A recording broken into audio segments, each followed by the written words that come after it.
আমন্ত্রণ জিটিভির নিয়মিত স্বাস্থ্য বিষয়ক সাপ্তাহিক আয়োজন Unito pharmaceuticals limited doctor chamber অনুষ্ঠানে। প্রিয় দর্শক, আপনাদের সাথে আছি আমি ডাক্তার অর্থি জোখরিফ। চোখ শুধুমাত্র আমাদের দৃষ্টিশক্তি নয়, বরং আমাদের জীবনের নিরাপত্তা এবং সেই সাথে আমাদের আত্মবিশ্বাসের প্রতিচ্ছবি।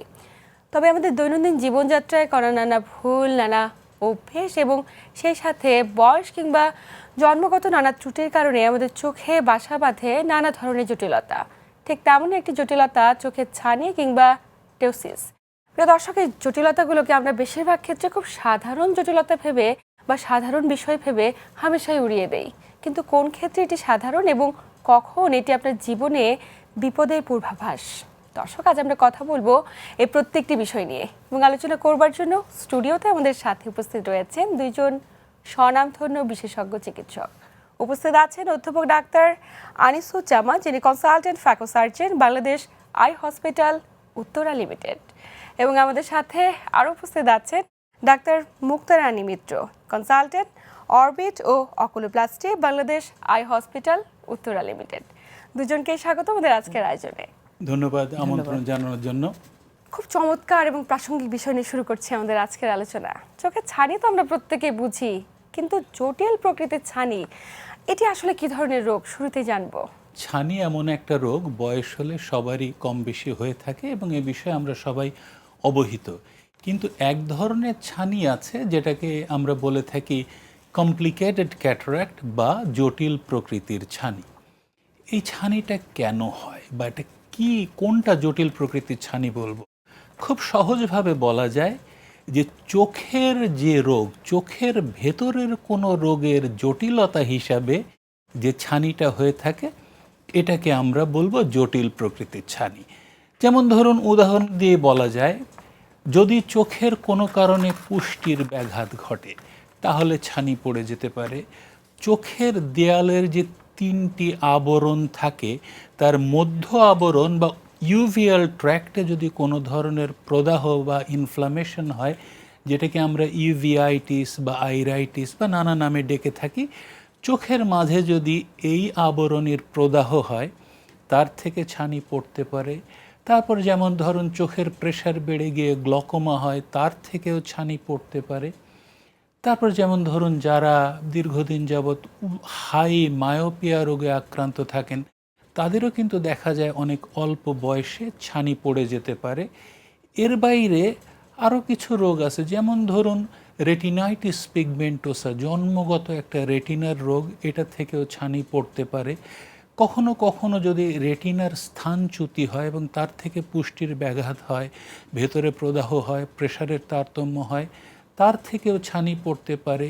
এর বাইরে চোখের মাঝে যদি কোনো টিউমার হয়ে থাকে বা কিছু জন্মগত রেটিনার ডিজিজ, এই জাতীয় বেশ কিছু চোখের রোগ থেকে যে ছানিগুলো হয় এটাকে আমরা জটিল প্রকৃতির ছানি বলে থাকি। একটু ম্যামের কাছে আসবো, যে চোখের পাতা পড়ে যাওয়া কিংবা টোসিস, মানে এটাও একটা রোগ, এটা সম্পর্কে কিন্তু আমরা অনেকে জানি না। মানে টোসিস শব্দটা আমাদের জন্য খুব বেশি আনকমন, যেমন ছানি পড়াটা খুব কমন, একদম প্রত্যেকটা ঘরে ঘরে প্রায় কোনো না কোনো সদস্য ছানি পড়া রোগে আক্রান্ত। কিন্তু টোসিস বলতে আসলে আমরা কি বুঝি, কি ধরনের রোগ? আসলে এই শব্দটি টোসিস, আমরা যেটাকে মেডিকেল ভাষাতে টোসিস বলি, কিন্তু বাংলাতে বলি চোখের পাতা পড়া। তো এই চোখের পাতা পড়াটা আসলে আমাদের কাছে ওইভাবে কখনো এক্সপ্রেশন হয় না বা ওভাবে কখনো ইমার্জেন্সি মানে একেবারে জরুরি আমাকে দেখাতে হবে সে অর্থে না ভেবে আমরা চিন্তা করি যে পেশেন্ট এসে বলে যে আমার দুটো চোখের পাতা একরকম নয়। তার মানে কি, আমাদের চোখের সাথে চোখের পাতার একটা সুনির্দিষ্ট সম্পর্ক থাকে, যে কতটুকু চোখটা পরিমাপ, কতটুকুকে আমরা স্বাভাবিক বলবো। যখনই চোখের পাতা এই স্বাভাবিক অবস্থান থেকে একটু নিচে চলে আসে তখন আমরা তাকে বলি চোখের পাতা পড়া। হঠাৎ করে একজন মানুষের কি চোখের পাতা পড়ে যায়, নাকি জন্মগতভাবেই আমরা খেয়াল করছি যে একটি বাচ্চা জন্মাচ্ছে তার চোখের পাতাটি এরকম নিচে নেমে গিয়েছে বা খানিকটা উপরের অংশ থেকে নিচে পড়ে গিয়েছে, এটা এমন হতে পারে? ঠিকই বলেছেন, পাতা পড়া আসলে বিভিন্নভাবেই হতে পারে। আমরা একে যদি বিভিন্ন প্রকারে একটু ভাগ করে থাকি, জন্মগত হতে পারে, জন্মের পরে হতে পারে। জন্মগত যেটা, তার সাথে আবার আমরা যে আসলে এর আগে একটু চিন্তা করতে হবে পাতাটা আসলে কেন পড়ে। আমাদের চোখের মধ্যে কিছু মাংসপেশি থাকে, আমাদের সারা শরীরে যেরকম থাকে আর কি। তো চোখের পাতা তো একটা মাংসপেশি থাকে, এটাকে আমরা লিভেটার মাসেল বলি। তো এই মাসেলটা যদি জন্মগতভাবে দুর্বল হয় তখন কিন্তু জন্মগত পাতা পড়া হয়। আর জন্মের পরে পাতা পড়া তাহলে ব্যাপারটি কি? জন্মের পরেও কিন্তু এই মাসেলটা দুর্বল হতে পারে। আবার জন্মের পরেও যেটা আমরা হলো বয়সজনিত চোখের পাতা পড়া বলি, অথবা এছাড়াও যেটা হতে পারে কিছু স্নায়ু রোগজনিত হতে পারে। সেটা আবার কি ধরনের? সেটা হতে পারে যেমন ধরুন একজনের অনেক দিন ধরে তার ডায়াবেটিস, হাইপারটেনশন এবং সেটা আনকন্ট্রোলড বা কন্ট্রোল থাকলেও তার ক্ষেত্রে দেখা যেতে পারে হঠাৎ করে উনি চোখের পাতাটা পড়ে গেল। আচ্ছা, একদিন সকালে উনি বললেন আমার চোখের পাতাটা পড়ে গেল বা আমি ডাবল ডাবল দেখতে পাচ্ছি, এই একটা ব্যাপার। আরেকটা হতে পারে আপনারা কখনো নাম শুনে থাকবেন মায়াস্থেনিয়া গ্রাভিস নামে একটা স্নায়বিক রোগ আছে, যেটা আসলে শুধু চোখের নয় সারা শরীরের রোগ। তো এই রোগটার একটা বৈশিষ্ট্য হলো সে কিন্তু বেশিরভাগ ক্ষেত্রেই আমাদের চোখ দিয়ে ডায়াগনোসিস হয়। হয়তো পেশেন্টরা এসে বলে যে আমার চোখের পাতাটা পড়ে যাচ্ছে, আমি যখন কিছুক্ষণ বিশ্রাম করি পাতাটা আবার স্বাভাবিক হয়ে যায়। আচ্ছা আচ্ছা, আবার কিছুক্ষণ কাজ করতে করতে দিনের শেষে বা সন্ধ্যার দিকে পাতাটা আবার পড়ে যাচ্ছে। তো এই কিছু ব্যাপার থাকে। আরও কিছু ব্যাপার থাকে যেমন আঘাতজনিত কারণে বড় সড়ো একটা রোড ট্রাফিক অ্যাক্সিডেন্ট হলো, আঘাত হলো।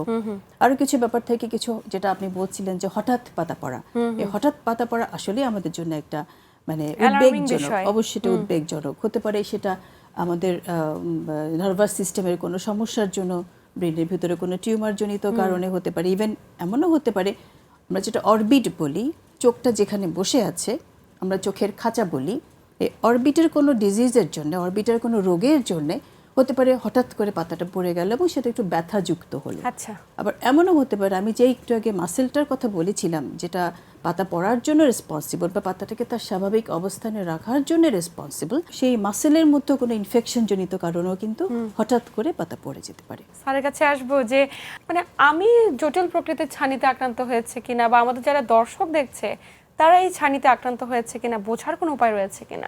প্রথমত উপসর্গগুলো কিন্তু ছানির একই রকম।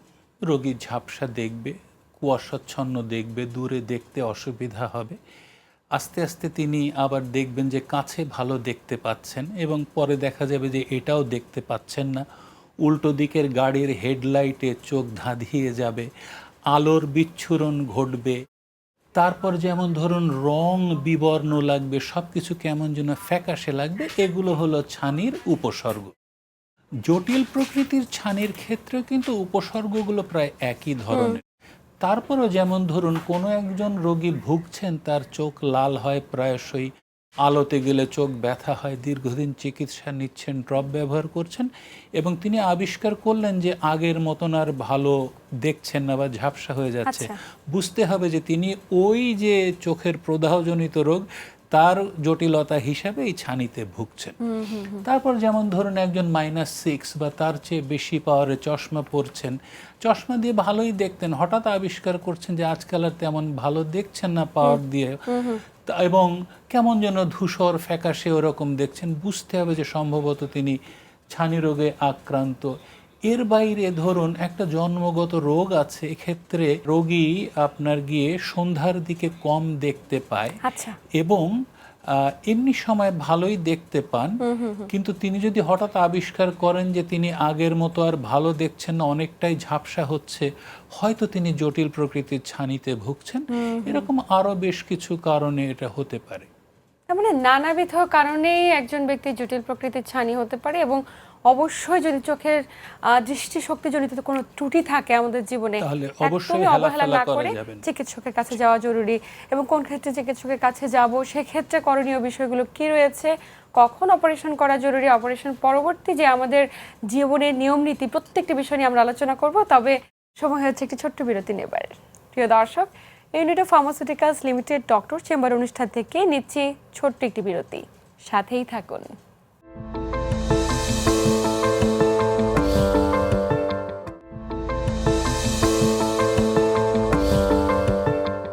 প্রিয় দর্শক, বিরতির পর আবারও সবাইকে স্বাগত জানাচ্ছি unit of pharmaceuticals limited doctor chamber অনুষ্ঠানে। আপনাদের সাথে আছি আমি ডাক্তার অর্থি জোখরিফ এবং আমার সাথে আছেন দুইজন স্বনামধন্য বিশেষজ্ঞ চিকিৎসক। বিরতির পর আবারও স্বাগত আমাদের আজকের আয়োজনে। বিরতির আগে কথা বলছিলাম যে ছানি আসলে কি কারণে পড়ে, কি করে একজন ব্যক্তি বুঝবে? একটু ম্যামের কাছে আসতে চাই যে আমরা তো কথা বলছিলাম টোসিস নিয়ে, চোখের পাতা ঝুলে যাওয়া বা পড়ে যাওয়া, এই যে জটিলতাগুলো, জন্মগতভাবে একটি সন্তান যদি এই জটিলতা নিয়ে জন্মায়, সেক্ষেত্রে বাবা মায়ের শঙ্কিত হওয়া কতটুকু জরুরি? আসলেই বাবা মাকে আমি বলবো শঙ্কিত না হয়ে উনাকে সচেতন হতে হবে। সবার আগে যেটা দেখতে হবে সেটি কি জন্ম পরপরই উনি দেখতে পাচ্ছেন চোখটা ছোট, নাকি উনি ভালো ছিল হঠাৎ করে দেখতে পাচ্ছেন চোখ ছোট। তো একটু আগে আমরা আলোচনা করছিলাম যে হঠাৎগুলো আমাদের অবশ্যই অ্যালার্মিং, অবশ্যই আমাদের সচেতন, আমরা উদ্বেগজনক বলতে গেলে। তো যেই বাচ্চাটার চোখে পাতা পড়াটা জন্ম থেকেই বাবা মা খেয়াল করছেন, তো তার ক্ষেত্রে বাবা মাকে বলবো উদ্বেগ না হয়ে সচেতনভাবে একজন বিশিষ্ট চিকিৎসকের শরণাপন্ন হওয়ার জন্য। কেন উনি শরণাপন্ন হবেন এই কারণে, যদি একটা চোখের পাতা একটুখানি পড়ে থাকে বা ছোট হয়, আমার কিন্তু দেখতে অসুবিধা হয়, ঠিক তেমনিভাবে বাচ্চাটারও কিন্তু সেই অসুবিধাটাই হচ্ছে। তো ওর অসুবিধা হলে আসলে সমস্যাটা কোথায়? তো আমরা যেটা বলি বাচ্চাদের ভিশন ডেভেলপমেন্ট, মানে দৃষ্টিশক্তি পরিপূর্ণতা লাভে এটা একটা বড় অন্তরায় হিসেবে দাঁড়ায়।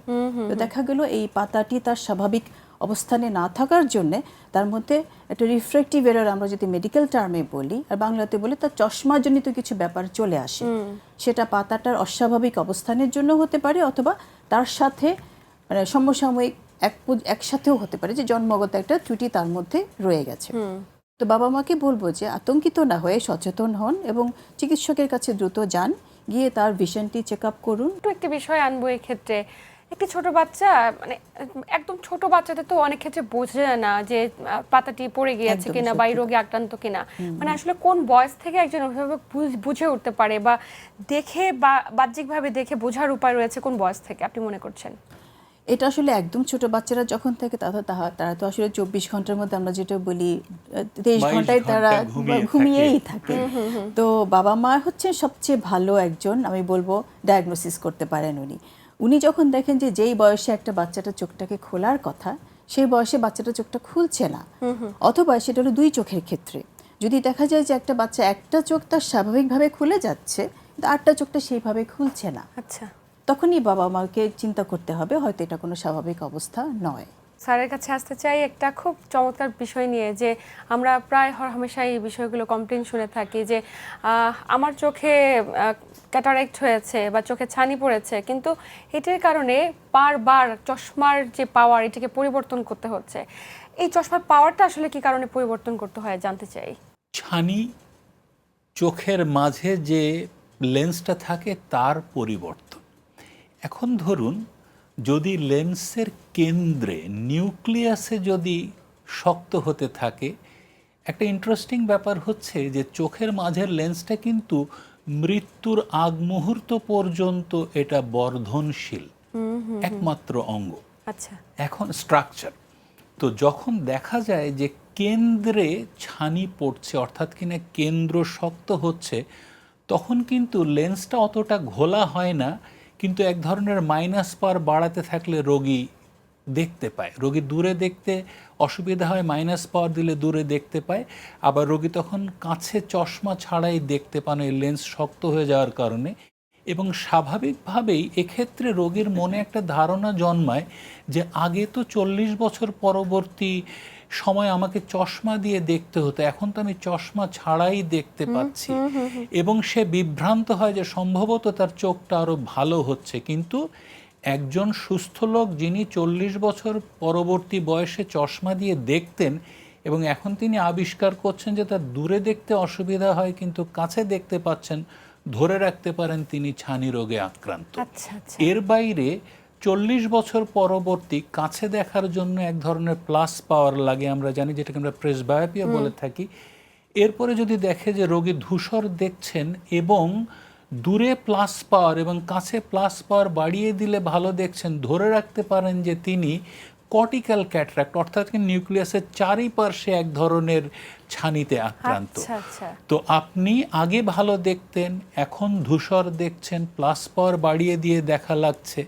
অথবা আগে আপনি ভালো দেখতেন, দূরে দেখতে অসুবিধা হচ্ছে কিন্তু কাছে দেখতে পাচ্ছেন, ধরে রাখতে পারেন তিনি ছানি রোগে আক্রান্ত। এবং এই জাতীয় পরিবর্তনশীল পাওয়ারের ক্ষেত্রে রোগীকে চিকিৎসকের শরণাপন্ন হয়ে পাওয়ারটা পরীক্ষা করিয়ে নিতে হবে, এবং একই সঙ্গে যদি চিকিৎসক বলেন যে তিনি ছানি রোগে আক্রান্ত, সেক্ষেত্রে ছানি রোগের চিকিৎসা নিতে হবে। অনেকে মনে করে যে চোখের টোসিস হয়েছে, মানে চোখের পাতা পড়ে গিয়েছে, এই সমস্যাটা আসলে সাধারণ কোনো রোগের বহিঃপ্রকাশ বা খুব সিম্পল কোনো জটিলতা। বেশিরভাগ ক্ষেত্রে দেখা যায় যে বয়োজ্যেষ্ঠ যারা, তাদের চোখের পাতা পড়ে গিয়েছে কিন্তু বিষয়টাকে গুরুত্ব দেয় না। কিন্তু এই সমস্যাটি আসলে কোনো স্নায়বিক রোগের বহিঃপ্রকাশ হতে পারে কিনা? আমরা এতক্ষণ আলোচনা করছিলাম চোখের পাতা পড়াটা জন্মগত যেমন হতে পারে, জন্মের পরের ব্যাপারটাও হতে পারে, কিন্তু আরও কিছু অ্যালার্মিং বিষয় আমরা আলোচনা করছিলাম যে স্নায়বিক রোগ। আমি একটু আগেই বলছিলাম যে মায়াস্থেনিয়া গ্র্যাভিস এই রোগটার কথা আপনারা সবাই শুনে থাকবেন বা কম বেশি কেউ শুনেছেন বা শুনেননি। এই রোগটা হলো, এটার প্রথম প্রকাশটাই বেশিরভাগ ক্ষেত্রে কিন্তু একজন চক্ষু চিকিৎসক ডায়াগনোসিস করে থাকেন। পরবর্তীকালে যেটা হয়তো একজন স্নায়ুরোগ বিশেষজ্ঞের মাধ্যমে চিকিৎসাটা শুরু হয়। তো এই মায়াস্থেনিয়া গ্র্যাভিস জিনিসটা আমি বলছিলাম যে বেশিরভাগ রোগী কমপ্লেইন করেন যেটা সকালে উঠলে চোখটা খুব ভালো থাকে, আস্তে আস্তে যখন দিন গড়াতে থাকে, উনি যখন কাজ করে করে একটা সময় বিকেলের দিকে আসতে থাকেন, তখন দেখা গেলো পাতাটি পড়ে যাচ্ছে। তো এই দুটো হলো আসলে দেখে বোঝা যায় যে এটা, তখন আমরা চিন্তা করতে পারি যে এটা মায়াস্থেনিয়া গ্র্যাভিসের একটা লক্ষণ হতে পারে। আর আরেকটা বিষয় আমি আগেও বলছিলাম যে স্নায়বিক রোগ, যে কোনো রোগী যদি দীর্ঘদিন ধরে ডায়াবেটিস বা প্রেশার রোগে ভুগে থাকেন এবং সেটা যদি অনিয়ন্ত্রিত হয়ে থাকে বা ক্ষেত্রবিশেষে নিয়ন্ত্রিত থাকলেও দীর্ঘদিন ভোগার কারণে তো শরীরের যে আমাদের ব্লাড ভেসেল বলি, রক্তনালীগুলোর কিছু পরিবর্তন হয়। সেই ধরনের কারণেই যেটা হয়ে থাকে আমরা বলি থার্ড নার্ভ পালসি বলে থাকি। তো থার্ড নার্ভ পালসি মানে আমাদের চোখটা যে আমরা বিভিন্ন দিকে নাড়াতে পারি, চোখটা খুলতে পারি, বন্ধ করতে পারি, সব কিছু কিছু আসলে একটা কিছু নার্ভ বা স্নায়ুর কাজ। একদমই। তো সেই ডায়াবেটিস এবং হাইপারটেনশন যখন এই স্নায়ুগুলোকে আক্রান্ত করে, তখন কিন্তু হঠাৎ চোখের পাতা পড়ে যেতে পারে। তো এটাকে আমরা একটা ছোটখাটো স্ট্রোকের সাথে তুলনা করতে পারি। আচ্ছা আচ্ছা। তো যখনই এই ধরনের রোগ একজন ডায়াবেটিস বা প্রেশার বা তাদের ক্ষেত্রে দেখা যাবে, আমরা অবশ্যই তাকে বলবো একটা ইমার্জেন্সি নিউরোলজিক্যাল কনসালটেশন। খুব ইম্পর্টেন্ট একটা শব্দ, খুব গুরুত্বপূর্ণ তথ্য। আরেকটা জিনিস একটু যোগ করতে চাই যে ডায়াবেটিস প্রেশার ছাড়াও কোনো একজন পেশেন্ট হতে এসে বললেন যে গতকাল তার তীব্র মাথা ব্যথা ছিল, আজকে সকালে উঠে উনি দেখতে পাচ্ছেন চোখের পাতাটা পড়ে গেল। এটাও কিন্তু একটা অ্যালার্মিং ব্যাপার। তার মানে কি, আমাদের একটু আগে রক্তনালীর কথা বলছিলাম, তো রক্তনালীগুলোর ঘটিত কোনো একটা অ্যাবনর্মালিটির জন্য আমরা যেটা বলি অ্যানিউরিজম বলি, তো সেটারই একটা মানে ম্যানিফেস্টেশন বা সেটারই একটা প্রকাশ হিসেবে আমরা বলতে পারি থার্ড নার্ভ পালসি বা চোখের পাতা পড়ে যাওয়া। আচ্ছা। কিছু কিছু ক্ষেত্রে দেখা যায় যে চোখের আমাদের ব্রেইনের কোনো টিউমার জনিত কারণ হচ্ছে, আমরা জানি না। যখনই চোখের পাতাটি পড়ে গেল, তখনই আমাদের মনে হলো যে যখন আমরা অ্যাসেসমেন্ট করতে যাই, ইনভেস্টিগেশন করতে যাই, তখন দেখা গেল কারণটা আসলে চোখে নয়, অন্য জায়গাতে। ম্যাডাম, আমরা আরো বিস্তারিত আলোচনা করব, যে আমরা কথা বলবো চোখের ক্যাটারেক্ট নিয়ে। ক্যাটারেক্টের অপারেশনের ক্ষেত্রে আসলে কোন অপারেশনটি বাংলাদেশের প্রেক্ষাপটে কার্যকর, বিস্তারিত জানবো। তবে সময় হচ্ছে আরেকটি বিরতি নেবার। প্রিয় দর্শক, Unito pharmaceuticals limited doctor chamber অনুষ্ঠান থেকে নিচ্ছি আবারও একটি বিরতি, সাথেই থাকুন।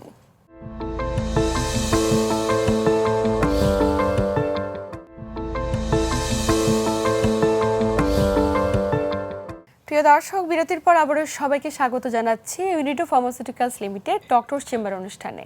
আপনাদের সাথে আছি আমি ডাক্তার অর্থি জোখরিফ এবং আমার সাথে আছেন দুইজন স্বনামধন্য বিশেষজ্ঞ চিকিৎসক। বিরতির পর আবারও স্বাগত আমাদের আজকের আয়োজনে। বিরতির আগে শুনছিলাম যে টোসিসকে কারণে হয়, আক্রান্তের ঝুঁকিতে কারা রয়েছে এবং কোন কোন জটিলতার বহিঃপ্রকাশ। একটু স্যারের কাছে আসবো, যে স্যার অনেকেই মনে করে যে চোখ পেকে গেলে বা চোখের ক্যাটারেক্ট কিংবা চোখের ছানিটি পেকে গেলে তারপরে গিয়ে অপারেশন করাটা উত্তম, কিন্তু আধুনিক চিকিৎসা বিজ্ঞানের প্রেক্ষাপটে এটি আসলে কতটুকু যুক্তিসম্মত ভাবনা? গত ৩০ বছর যাবৎ বা তার চেয়ে বেশি সময় যাবৎ এদেশে আধুনিক চিকিৎসায় উন্নত বিশ্বে যে পদ্ধতিতে যে মানের অপারেশন হয়, আমাদের দেশে কিন্তু ৩ যুগ ধরে একই অপারেশন হচ্ছে। এবং এক্ষেত্রে কি করা হয়, চোখে শুধুমাত্র একটা অবশকারী ড্রপ দিয়ে চোখকে না কেটে দুটো ছোট ছিদ্র করা হয়, করে ছানির আবরণীটাকে গোল করে সুন্দর করে কেটে ছানিটাকে গলিয়ে বের করতে হয়। এখন খেয়াল করেন, এখানে যেহেতু ছানিটাকে গলিয়ে বের করতে হয়, ওটা যত আর্লি স্টেজে শুরুর দিকে করা যাবে খুব সহজেই গলিয়ে বের করা যায়।